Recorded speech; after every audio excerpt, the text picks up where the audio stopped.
Fala aí, galera, canal Conhecimento da Libertação tá no ar, mais um vídeo aqui pra nós. Vamos fazer a análise da leitura do Jovem Rico, né? Quem aqui nunca ouviu uma explicação sobre essa leitura do Jovem Rico, né? Eu vou trazer uma visão diferente para vocês fazerem a análise, certo? Não vou vender uma verdade. Então, vamos dar prosseguimento, né? Eu vou ler o de Marcos, né? Se eu não me engano, acho que tem Lucas e Marcos, Lucas, Marcos e Mateus. Eu vou ler o de Marcos aqui, certo? Vamos lá. Marcos capítulo 10, versículo 17. E pondo-se a caminho, correu para ele um homem, o qual se ajoelhou diante dele e lhe perguntou: Bom mestre, o que farei para herdar a vida eterna? E o Messias lhe disse: Por que me chamas bom? Ninguém há bom senão um, que é Deus. Tu sabes os mandamentos? Não adulterarás, não matarás, não furtarás, não dirás falso testemunho, não defraudarás alguém, honra teu pai e tua mãe, certo? Esses mandamentos eram os mandamentos da lei de Moisés, né? Lá da época de Moisés, que estava escrito na Torá, né? Que o povo judeu seguia, certo? Ele, porém, respondendo, lhe disse: Mestre, tudo isso guardei desde a minha mocidade. E o Messias, olhando para ele, o amou e lhe disse: Falta-te uma coisa. Vai e vende tudo quanto tens e dá aos pobres, e terás um tesouro no céu. Vem e segue-me. Cara, é um baita de um convite, hein? Já pensou? E isso aqui não tem só a ver com aquele específico jovem que tinha riquezas, né? Aqui no caso é riqueza financeira, monetária, né? Mas era um convite, não só para ele, mas para qualquer um, né? Que você, além de seguir o que o pai quer, você tem que deixar para trás as coisas que você tem, certo? Aí vamos lá. O rapaz, mas ele, contrariado com essas palavras, retirou-se triste, porque possuía muitas propriedades. Então o Messias, olhando ao redor, disse aos seus discípulos: Quão dificilmente entrarão no reino de Deus os que têm riqueza. Aqui, ele não se referiu, quero que vocês olhem com a ótica diferente do que as pessoas pregam para vocês. Aqui ele não se referiu. O quão dificilmente entrarão no reino de Deus os que têm riquezas.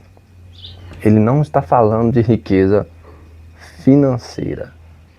Ele está falando que tudo que o seu coração está pregado, né? Tem grande amor, no caso aqui, o jovem, o grande amor dele, assim, ele tinha um grande apreço pelas propriedades que ele tinha, pela riqueza financeira.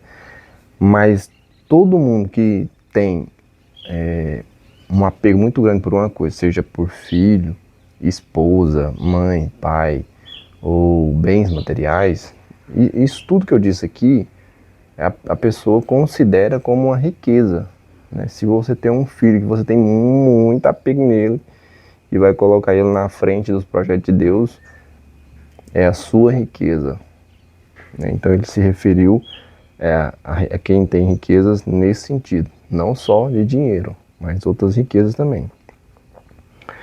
Aí vamos lá, versículo 24. E os discípulos se admiraram destas suas palavras. Mas Messias, tornando a falar, disse: Filhos, quão difícil é para os que confiam nas riquezas entrar no reino de Deus. É mais fácil passar um camelo pelo fundo de uma agulha do que entrar um rico no reino de Deus. De novo eu vou falar para vocês. O amor exagerado por uma coisa te impede de entrar no reino dos céus, né? Quando Deus tem um projeto muito grande na sua vida, Ele te tira tudo, tudo. Se você tem dinheiro e tem muita confiança no dinheiro, Ele vai te tirar o dinheiro. Ele vai tirar o dinheiro de você para quê? Para que você tenha humildade e deposite nele a sua confiança. Não no dinheiro, mas no Pai. Se você tem filhos e você tem muito apego nos seus filhos, Ele vai tirar seus filhos de você. Eu não estou falando que Ele vai matar os filhos, estou falando que Ele vai separar os seus filhos de você. Para quê? Para que corte esse laço afetivo e você coloque o Pai em primeiro lugar e vice-versa. Tudo que você coloca muito sentimento, se Deus tiver um projeto na sua vida, Ele vai tirar de você. Isso aí é fato. E eles se admiraram ainda mais, dizendo entre: quem poderás, pois, salvar-se? É isso que eu estou falando. Por que que os discípulos disseram aqui? Porque todo mundo coloca muito sentimento em alguma coisa. Seja em dinheiro, seja em parentes, familiares, pais, mães, filhos. Todo mundo coloca. É isso que ele fez a pergunta. Então, quem poderá, pois, salvar-se? Por quê? Porque ele entendeu o que o Messias estava falando. Por quê? Porque ninguém na face da terra não tem muito sentimento. É assim, tem alguma coisa que ele deposita muito sentimento naquilo. Tanto familiar quanto material, né? Aí o Messias, porém, olhando para eles, disse: para os homens é impossível, mas não para Deus, porque para Deus todas as coisas são possíveis. É igual eu falei para vocês, quando Deus tem um projeto, tipo assim, se Ele tem um projeto para te salvar, você pode ter certeza que Ele vai arrancar tudo de você. Tudo, tudo. Orgulho, dinheiro, pai, mãe que for muito próximo, ou filhos que se você tem muito, deposita muito sentimento, Ele vai tirar, Ele vai desligar de você essas coisas para que o seu foco seja 100% o Pai, né? Isso não é o que os pastores e padres, essas coisas assim, pregam para vocês, né? Quando vão ler essa passagem, eles focam muito na questão monetária, financeira, né? Que principalmente a Igreja Católica, ela bate muito em cima dessa tecla de que os ricos não herdarão o reino do céu. Então vamos falar rico financeiramente, né? Que as pessoas que têm muito dinheiro não herdarão o reino do céu. E isso comunga muito o pessoal que tem dinheiro, né? Eu tenho a minha avó também que é católica e ela desce o sarrafo. E o rico é isso, que o Messias não veio, foi para os pobres, não foi para os ricos. Não vamos misturar uma coisa com a outra, né, pessoal? Não é porque ele falou isso aqui que a riqueza é condenada na Bíblia. Quando ele fala que os ricos não herdarão o reino de Deus, é qualquer coisa que você deposite o seu coração, a sua confiança. Entendeu? Então, ser cristão não significa ser pobre, tá? Você pode ser rico desde que